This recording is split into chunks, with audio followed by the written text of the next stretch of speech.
Hey everybody, I'm Bob Bakert. We're here with David Becker, and we've been shooting the shit for a few minutes before we started. And before we get into your project, I just want to remind people that Jazz Guitar Today is, I think we're in our eighth year now, and we appreciate you guys subscribing and telling people about us. And we've got a loyal community that grows every month, and we appreciate that very, very much. We do have a Facebook page. We've got an Instagram page, and something else that's kind of exciting is we've started a pages where you can see who's playing in concert where, and that's something that we're curating it pretty tightly right now. But for example, David, if you want to send us your schedule, We'll do I that. think it's just. I honestly don't know how it's actually working because my partners are like, they're the ones that do all the tech stuff behind the scenes.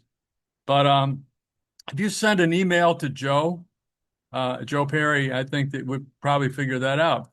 Well, that being said, it's great seeing you. Great to see you. You're everywhere. You're everywhere. Please say hello to your lovely wife, Lori. I will do that. And I she said appreciate that. that. So the last time we talked, you were still touring a lot with Planets, Mm-hmm. Yeah, and and I did a project with Paul Wertico. So yeah, in between. yeah, that's true. What was the name of that title? Tuxedo Man. Okay, that was in 2025. Right. We did talk about you're absolutely right about that. I just remember vividly planets because of the graphic. Right. The graphic is so strong in my head. So before we talk about your new project, which is very exciting, let's talk about you and the planets and this astrophysicist that you want to be or are. It came by just osmosis or happenstance, so to speak. I mean, the thing about this is the Planets project got started back about 4 or 5 years ago with Chad Mallam, who runs Space Channel, asking me if I could improvise music for each planet, which I Right. did at Empty Theater during COVID. And that became a dedicated series that they showed multiple times, got a lot of views. So we basically transferred that into like a live show where I do a 90-minute show with the pieces of each planet, but there's other things as well that I include, and it's a fun project. I mean, in fact, I just got back from New Zealand where I did a jazz and blues festival. I got to play with a big band. I got to play with a guitar ensemble. But the solo set that I did an abridged Planets presentation because they wanted me to do that.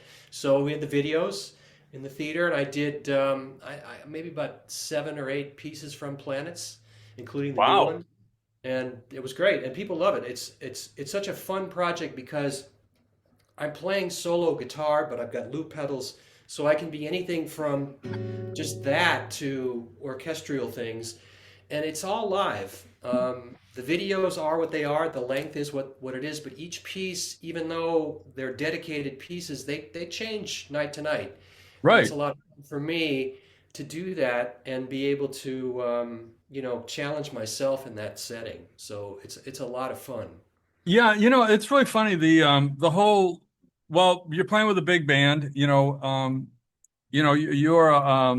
educated musician, you're not just Joey Bag of Donuts, even though I dig Bag of Donuts. I've got all of his records Me and most too. of his CDs and a few of his videos. Yeah. But you're a studied school musician and you probably got, I don't know, 25 projects to your credit, something like that. I mean, Something like that. Yeah, it's yeah, awesome. it's a bunch. You played with a whole lot of people and have the respect of a whole lot of people, including Norm out at Norman's Rare Guitars. I got to get him on the show one day. You do, yeah. You should definitely get Norm on there. You'd have a Uh, blast if with you him. if next time you talk to him, ask him if he's interested, I'm because sure I'll he's call hard. him. He's hard for me to get through to because he's a little isolated. But I'll, I'll I'll reach out to him and let him know. yeah, I'm it'd be sure. great. I'd love to just get him for a few minutes, and I want to talk to him about the state of archtop guitars, jazz guitars. Yeah, People buying Strats and Tellys to play jazz. Just get his take on it because I love the guy. I watch his stuff all the time. yeah. Norm's great. Anyway, so everybody, you're a you're a well-known commodity, and I mean that in a complimentary way. People know who you are and they respect your playing. And your composition now is just totally, um, you do a great job of basically scoring the movie, if you know what I'm saying, you know.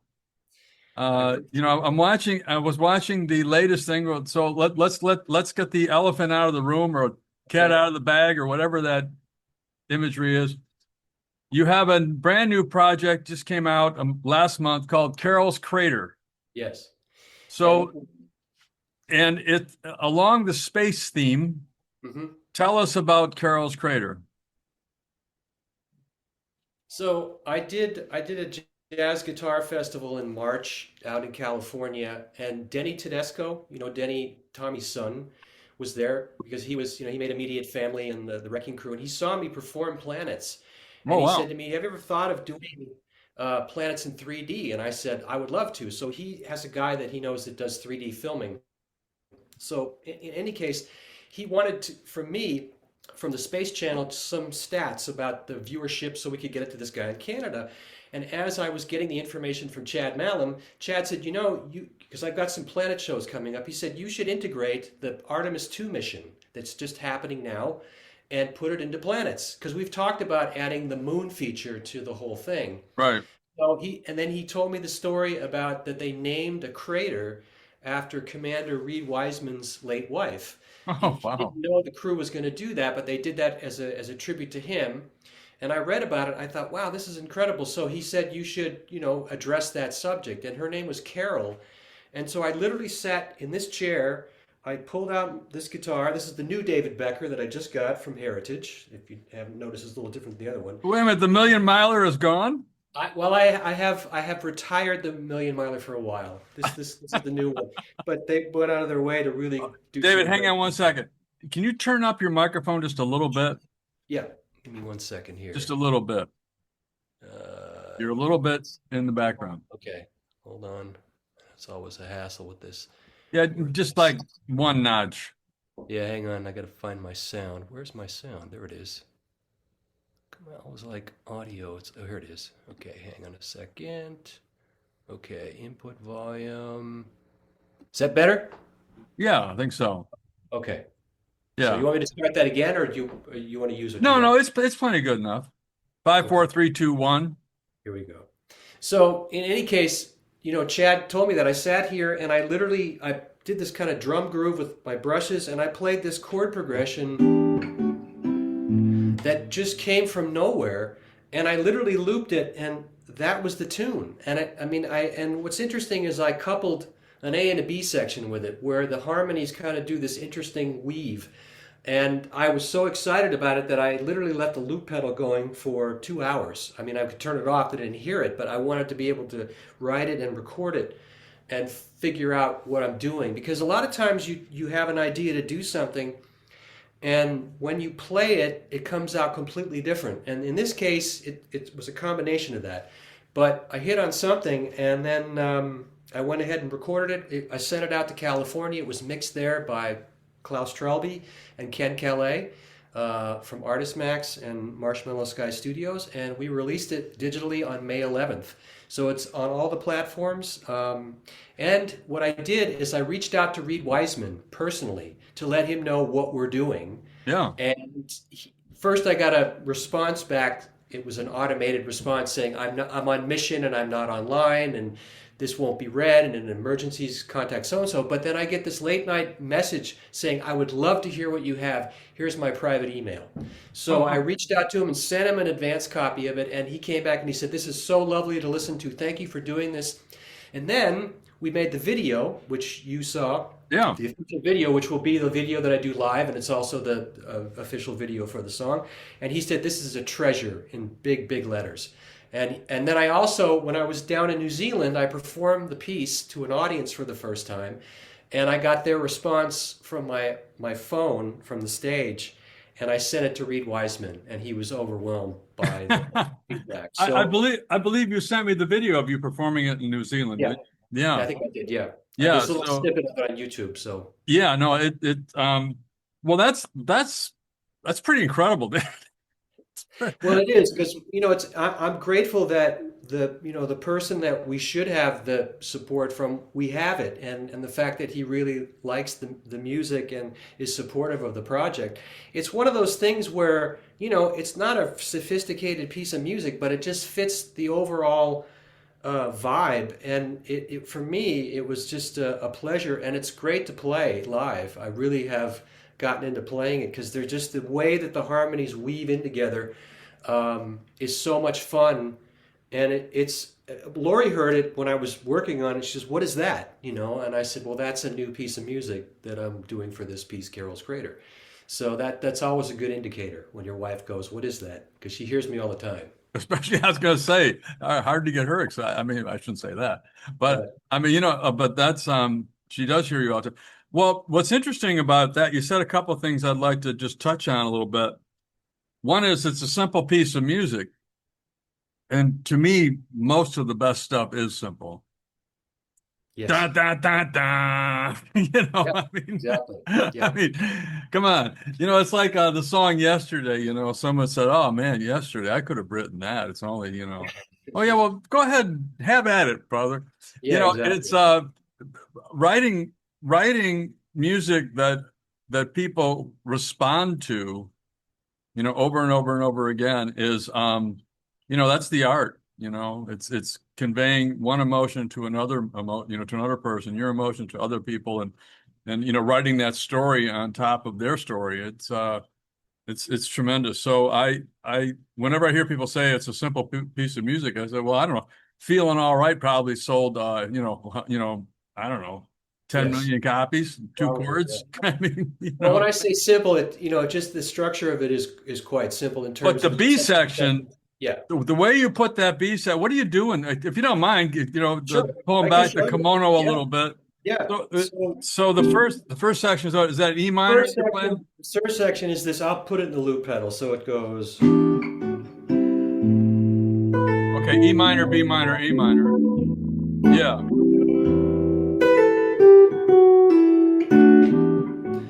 That's the main section, and the melody.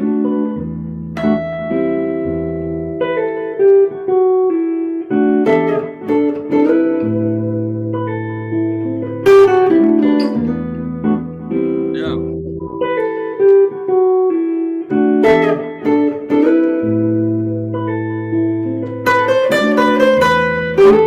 Now here's the second section. Love that.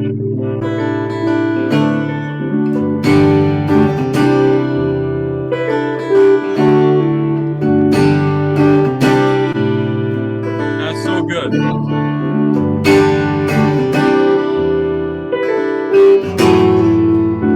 So that I was playing over and over again over that first initial section, soloing and melodies, and then I suddenly heard that chord progression going over the top of it. So what it is a G B and a to a C. C to a D sus, Right. and it weaved in so perfectly with It's what's beautiful. underneath. And It's it lifts everything up yeah, huge. yeah. Man, people call those cowboy chords. I call them. They're my favorites. That's my Well, favorite. they're Bach chords, Oh, I know. and what's interesting is that it just naturally did that. And what's Yeah. cool too is that when I do it live, because I mean, I overdubbed a couple things, but I can create the same vibe. In fact, I'm going to be integrating because I used a synthesizer for the bass note. I'm going to be putting that in the live show too. And that low E will hold entirely through that section, even though I changed the notes on the recording. But as I was kind of rehearsing it here at home, it works too over that So you're section. you're holding a low E over the G, C, D. Yeah, on the recording it moves. It goes G to C to D, but Right. in the live setting, it stays underneath and it doesn't get in the way. It doesn't. There's no clash. It's Yeah. one of those things that just it happens naturally, and I think those are the moments that you're looking for. That lightning in a bottle that just Well, happens. yeah. I mean, you got what 6 6 3 9 going on there. I mean, in the bass. Yeah, yeah. So I mean that's. I mean, I think it sounds great. I mean, I really when I heard that, I went, okay. I mean, I like everything about it. Don't get me wrong. I think it's a really, really cool piece of music. Thank you. It's Thank you. you Well, know, it's the really, response. really. So let me ask you a question. I mean, Yeah. I don't normally ask these kind of questions, but I'm going to today because I don't know why. You So can. you're playing an E minor, and then you're going to like you're playing around B minor, A minor, or are you thinking, C6, D6? I mean, what are you thinking about there? So I wasn't really thinking too much other than that this E minor to D, Okay, you're I thinking of want it to get as a the A D minor chord, not a. 7, but I made a mistake in terms of the execution of it, or not a mistake, but it was a Yeah. happy accident. I went, and then for some reason I did that little arpeggio. Now So go the ahead. second time would be the same thing, but I went like this. There's a space, right? So Yeah. the second time I'm not playing the E minor 7, I'm playing just the low E with the D over top and to the C. So And you're not. then Go ahead. and that little motif is what created the other motif on top in that B section. It's just one of those things that musical little mistakes or whatever you're trying to do, but Right. happenstance creates something completely different, and that was what's cool about it. So it's all. I mean, are you thinking? Are you thinking E minor, D, C there? I mean, are you? Last E minor to A minor, but Are you via thinking you're calling that an A? So you're not playing the top note then?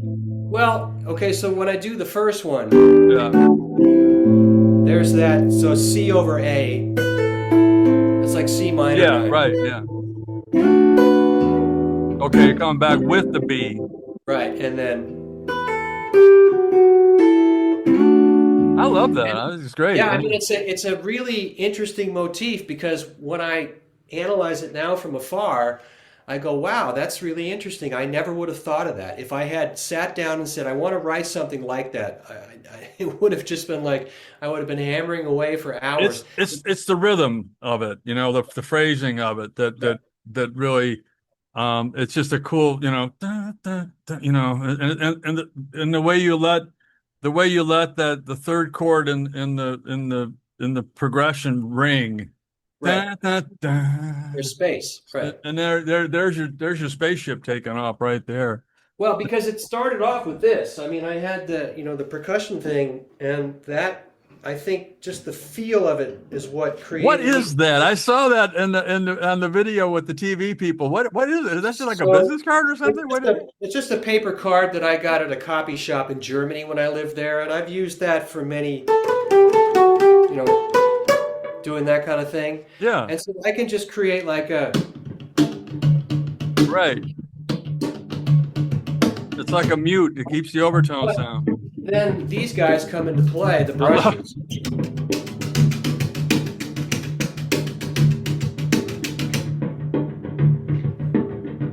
There's the bass drum. So that was going, and obviously it's a certain amount of, it's whatever it is, a 1 bar phrase. You would not know those aren't percussion drums. Right.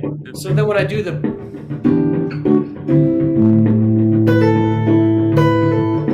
Yeah. Oh yeah. I and like that a lot. yeah, so that's what that does. And like I said, I played it for hours and hours because It's got that's a a good feel. It's got a sign great when you feel. yeah, yeah. It was like there it was. And I don't really know why I thought of that feel when I thought of Carol's Crater and about Carol, his wife, but that's Yeah. just that was what was there. And a lot of times those instincts, like the tune Gravitationally Bound from the last album, which has the planet pieces on it, it's the Right. same thing. There's a sound and an idea in your head, and you're just trying to pull it out. Well, what is it? And without being too, okay, it's A minor to D. And I'm trying to be organic, I guess, in that sense to see what comes out because I've written so many pieces of music, stuff that I've spent, weeks and months on, where every note is analyzed and this goes to here. But when these things come to play, especially because it's part of the Planets project, which is to Right. a larger degree improvised, I want to keep some of that natural improvisation to the project. So the pieces that I'm going to play, I don't want to give too much forethought to. You know, I listened to four versions of it, and I thought it was lovely. And they're all different. yeah, I mean, they're all, it's the same tune, that, but it's not it's not a cookie cutter. You're not stamping it out. You're improvising on it, and you're yeah. playing slightly differently each time, and all of that. Um, so all right, so let me ask you a question about when some people are going to want to know this. So when you're playing lines on top of that, Mhm. what are you thinking there? Are you thinking A minor? Are you thinking the key of D major? Are you thinking, G major? I mean, what are you, when you're playing melodically? I'm not really talking about like, if you want to play out on it, but when you're playing melodically, what are you thinking about? More triad kind of stuff because I mean you could think E minor. Yeah. So I'm using a lot of you could play B minor, or you could play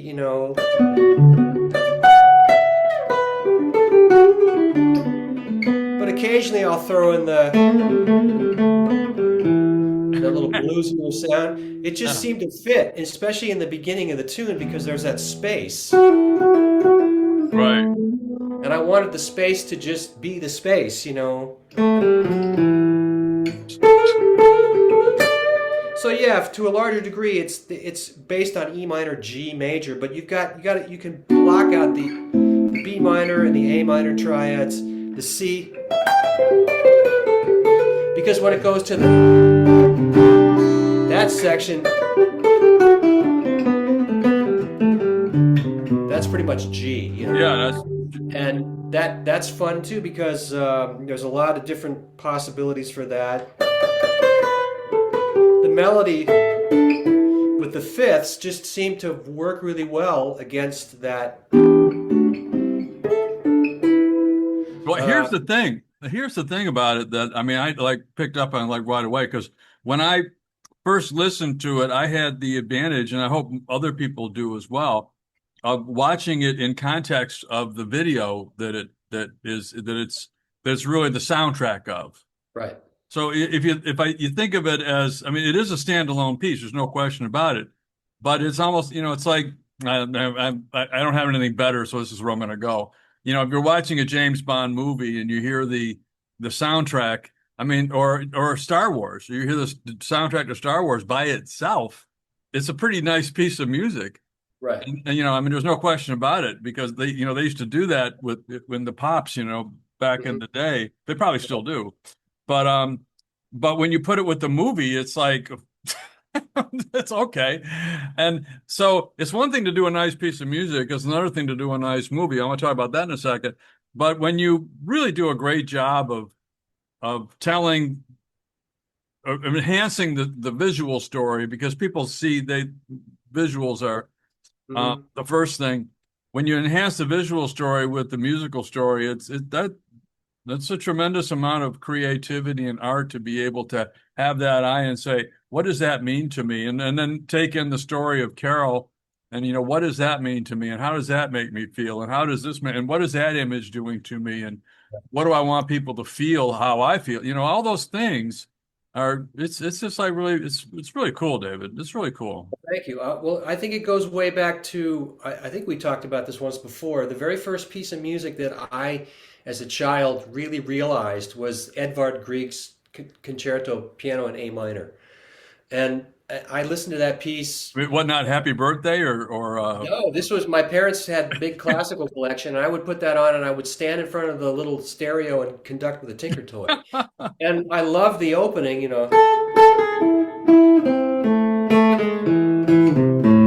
of right. course, there's one theme in there, which actually there's a couple themes, but the first one,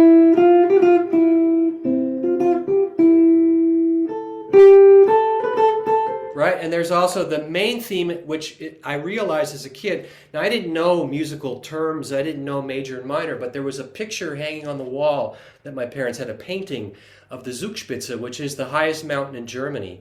And that mountain had snow covered on it. And Wow. next to it was a sort of a crest that was dark.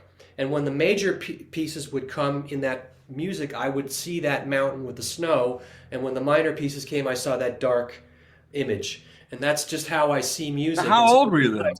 I was probably five or six, maybe. So what?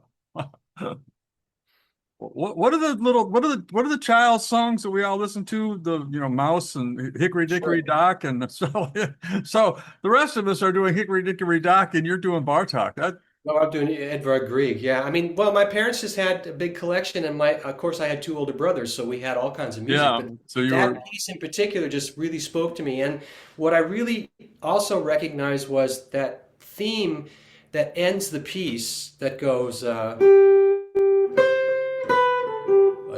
I think. One second.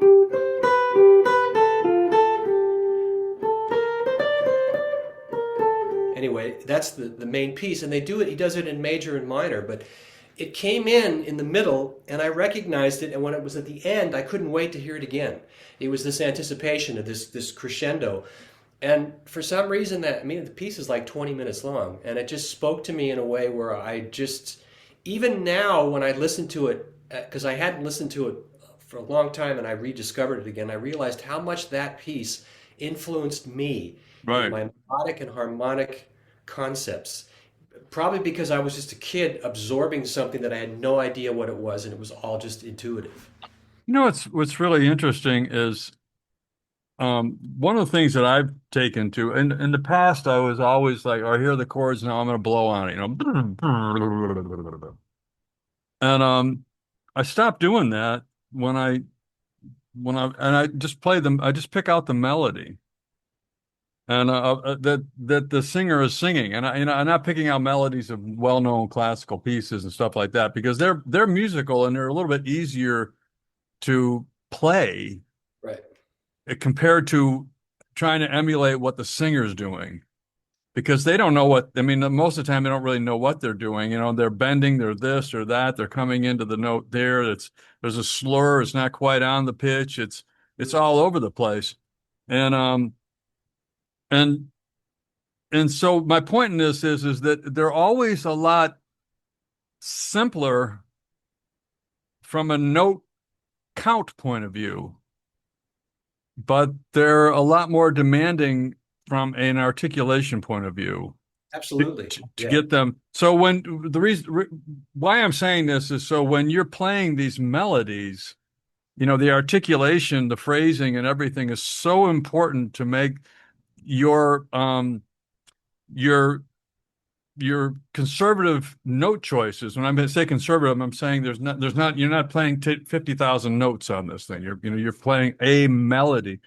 Your note choices have to be played, at a very, very high level in order for them to have impact, for them to land with the ear. Oh, of And you do course. a, And you you also do a you have beautiful to know job what of that.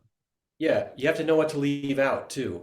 There's certain notes that I mean that's true with every piece of music, but there are specifically tunes that I've dealt with, things I've written myself or standards I've played where you can't play certain notes on certain chords. They just No. don't resonate. You can play all the notes chromatically, that's great, but when you're trying to address or to, tell the person this is what this is, check out the sound of this. And that really, like you said, the melodic part of it and having those specific notes is really important. And the way that you execute that I, is I couldn't agree more. What did Howard Roberts say? He said something about, just pick the scale and throw out the two that don't work. well, play what you hear, not what Right. you I know. know. That's what Joe Pass said. So Yeah. yeah. So, okay. So Carol's Crater is out now. Hmm. And you can watch the video on YouTube, correct? Yes, you It's can. published to Yes. YouTube. You can watch the video. And you can see three or four different performances of it, including the live one in New Zealand, Hmm. which would have Yep. been the premiere of the piece, Right. Right. internationally. Does it ever blow your mind that you're all playing all over the world and doing what you do and hitting audiences from God knows where to God knows where, and you're doing I'm it all by yourself with a guitar and a looper. yeah, I'm grateful for that people are still interested to hear me play and that I get invited to these places and get to do this. But I have to go back to the very first thing that motivated me to be a musician and do it as a living, quote unquote, is when I decided that's what I was going to do. There was nothing that was going to stop me from doing it. And my goal when I was just a teenager, and I was the youngest graduate of GIT in 1981, because at the time, I'm sure there are younger guys that went later on, but most of the guys were like 23, 24. They'd been to Right. Berkeley, they'd been here, they'd been there. And when Pat Hicks said, "What do you want to do?" I said, "I want to make records, write my own music, and play in a trio with my brother and tour the world."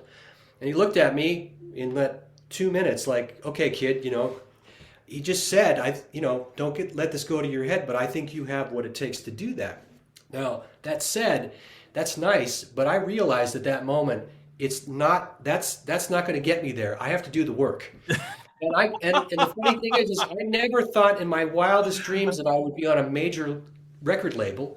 And I got signed to MCA Records, one of the youngest. I was the youngest guy on the jazz label. Yeah. Next, Larry Carlton, the Yellow Jackets, Spyro Gyra, Mike Matheny, Jack DeJohnette. I was like, wow. But I don't recognize any of those names. Who yeah, are they? exactly. Yeah, they're no names. And, to have that opportunity, I still looked at it as like, and in fact, I will say this publicly, I got one of the biggest record deals financially that you could get for a first time record deal. It was worth over $350,000. Wow. We got a huge advance. That's a big deal. Yeah, it was a 7 album deal. And now we didn't do all 7 albums because the label, after 3 years, changed courses and everybody lost their deal and we went somewhere else. But that said, when I think about it, that's a big chore. Now, I could have sat back and said, "I got my record deal. Wow, it's worth this and wonderful." But no, for me, it was always about the completion of each thing. And that's what I tell people. Success is completion. If you want to write something, write it. If you want to play a gig, play a gig. If you want to do this, make sure that the completion is done so you can check off, "I did this," and that's the success. All the other stuff is incidental. That's really funny. It's funny that you say that because I was going to comment on it that um basically the same thing you just said. The reason that you got the opportunity to do Carol's Crater is because you finished the Planets project. And the reason you got the Planets project is because you had finished something else. And the reason you got that, and this, Wow. it is every piece of music is going to find its audience, assuming it's, not even garbage finds an audience, but it's going to find its audience. And so your music, it resonates with a lot of people. You get invited to places to play, and then when you're there, it resonates with the people that are there and the people that didn't know you before, and now they know you. Now they're inspired to say, "Hey, David, would you be interested in doing this? Hmm. I really like what you did there. Can you, would you like to do that? Or would you like to come to our jazz festival in New Zealand, in 2020?" What? You know, and it all comes from doing stuff. And that's what, when people ask me, or, what's up, I said, you just gotta, exactly what you just said, you gotta complete, you gotta do. And somebody told me a long, long time ago, God, 25 years ago, when all this just was in its infancy, Hmm. content is king, Yes. you know? Well, you have to finish what you start, because if I had said to Chad, "That's a great idea, I'll think about that," Yeah, I wouldn't be in the position I'm in now. And right. I we share something in common besides guitar. When I was 10, I was a child actor. I did Yeah. like 15 national spots. I worked with Eddie Albert. Yeah, I And, know. Yeah, and I know that about I, you. so, that was an experience that was just thrown to me that had no idea what it meant, but I do now. I know exactly what it meant. It was an opportunity for me to learn how to do things, how to be in front of people, how to take photographs, how to interact, which helped me a great deal when I got this guy and started running around with a tape saying, "Here's my music." I remember Right. running around in Holland in 19 God, it was what, 82 in the rain in Hilversum with EMI Records telling me, "Well, we like what you do, kid. We might want to make a record." I was like 19 or 20. But That's even great. though I didn't get the record deal, I had all these guys like Hans Wendel from ECM Records encouraging me to come over and bring my band. Now, they said, "Bring your band over." So what did we do? In 84, I booked a self-booked tour of Germany. And we played gigs in Berlin and Munich, and we were in the Süddeutsche Zeitung, and but I had this stuff with Martin guitars. I was in an ad with Steve Howe, and we had a little EP. You put those pieces together, and then you build something, and you keep building, and that's all I'm doing. I'm continuing the journey of building. I think it's tremendous. So as we wrap this up, um, where are you going next? Where will people be seeing you? So on August 27th, I'll be playing in Santa Rosa, California at the California. I'll be doing Planets. Mhm. And on the 29th of August, I will be in Weaversville at a place called I think it's called gosh, it's a performing arts theater. The name is Doesn't escaping matter. me. It's in Weaverville. Yeah, we'll put it on the website. I'll give those dates. Those two dates are coming up, and then I'm going to be doing the Rocky Mountain Archtop Festival in September Right. near Denver, and then whatever. I am a huge, I'm a huge proponent of that. Let me tell you the irony of that. A huge proponent of that. I was obviously at the first one. We do a lot of advertising. Hendrickson is one of our clients, and I mean it's a great festival. I was at the first two, um, and then the last one I was unfortunately I had a health issue and couldn't come, and I was so excited about this one. I couldn't wait to get there and blah blah blah blah blah. Well, in good news, Trump's good news, not to use that name, but they used to play a lot of pinochle. Anyway, but when good news is surpassed by better news, you got to go with it. My son is getting married that weekend. Oh, okay, So, it's kind of a no-brainer where I'm going to be, of but I'm not course. going to be there, and I hate it. I mean, I want it, I really, really, it's like, well, you said we could go to you want me to go to Disneyland? Oh, you want me to go to, I mean, this other amazing, it's crazy, but I hate it that we're not going to be there. But the Rocky Mountain Art Shop Festival is definitely for guitar players that enjoy this music is definitely the place to be. So that's really, really cool. So we're talking about Carol's Crater. It's available, I'm assuming, on all the usual spots. All the music platforms. In fact, it's really getting a lot of attention, and I'm asking all that see this, go download it or go get a copy of it because it's a really, really incredible piece, not just because I wrote it, but because of what stands behind it. And I'm so grateful to be a part of that, to have just that Artemis mission and the fact that Reed Wiseman is involved in the fact that he supports it, and we've got Space Channel and we've got Artist Max and Marshmallow Skies. So it's not just me; it's a whole bunch of No, people. I think it's fantastic. I mean, I really do. And I loved the video. Let's talk about the video for just a minute. I mean, a lot of people put out videos, with their music, things that they self-produce and all that kind of thing. This is not a video. This is a movie, if you will. I mean, I mean, I know a little bit about that, as you probably would guess. Right. And I'm looking at this thing, I'm going, holy crap. Wait a minute. Who paid for this? Because, Well, there's that's no, Space Channel. That's pardon Chad. me? Yeah, Yeah. that I mean, space. Chad's really good at that. In fact, we're talking. He's got now the Space Channel's back up. It's if you go to spacechannel.com, he's got a dedicated page to all my gigs and all my yeah. different things. And we're talking about now. Carol's Crater is done. We're gonna do some more music that will be a whole album of the Artemis 2 moon mission kind of thing. And I'm gonna pull Paul Wertico in for some stuff. It's So a it'll. it's a beautiful piece of work visually and sonically. It really is. Thank you. Well, listen, man, thank you so much for bringing this to us. We really appreciate it. Again, tell Lori I said hello and the I will best do to that. you. And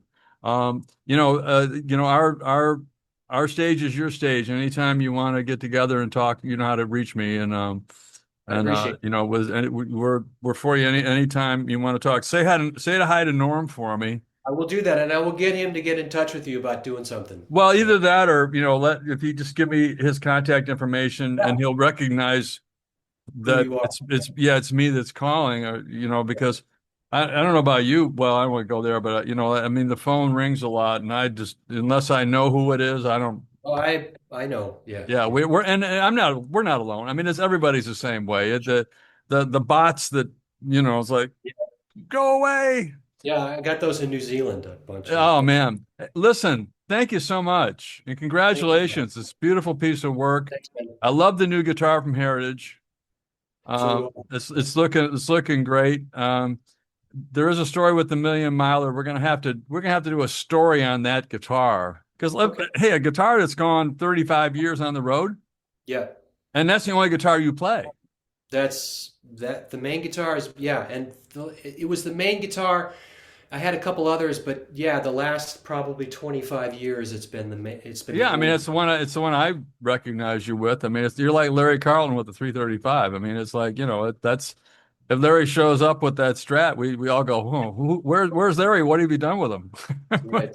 All right, man. Thank you. Well, All the best. David take Becker, care, man. Bob Baker Okay. for Jazz Guitar Today. See you, man. Bye bye.